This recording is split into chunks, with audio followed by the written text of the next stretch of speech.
আল্লাহ নিজেই বলেছেন, যারা নিজেরা পরিবর্তন হয় না, আমি আল্লাহ তাদের পরিবর্তন করি না।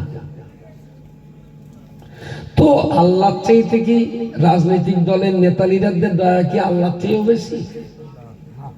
যে আল্লাহ এত দয়াবান, এত মেহেরবান, এত করুণাবান, সেই আল্লাহ বলছেন তোমরা নিজেরা ভালো না হলে আমি আল্লাহ তোমাদের ভালো করব না। তাহলে ডেভেলপমেন্টের জন্য অন্যের কাছে ভিক্ষা করার কোনো মানে আছে?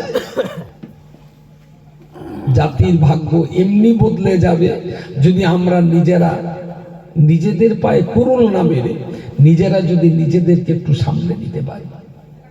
একটা বাচ্চা সেলাই কাজ করে, 14 বছর বয়স, সপ্তাহে কি মাসে সে 12,000 13,000 টাকা রোজগার করে। আপনি জানেন তার ভিতরে এলাকার অনেক মুদিখানার দোকানে এখন গাঁজা পাওয়া যাচ্ছে। বিড়ির মুখটা ফসকে ওই তামাকটা ফেলে দিয়ে গাঁজার তামাকটা ঢুকিয়ে তাই খাওয়া হচ্ছে। আর এইভাবে যদি 12, 14 বছর, 16, 18 বছর, 20 বছরের যুবকরা যদি এই গাঁজার নেশায় অভ্যস্ত হয়ে যায়, জীবনের সবচেয়ে বড় ঝুঁকি ওর স্ত্রীর কাছে ঝাঁটালা থেকে জীবন চলে যাবে, ওর সংসার টিকবে না।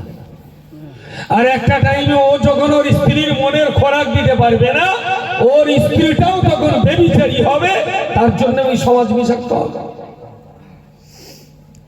কোথায় যাবে সে? গরিবের মেয়ে ছেড়ে দিয়ে চলে যেতে পারবে না, বাধ্য হয়ে তাকে আবার অন্য কোনো পথ ধরতে হবে।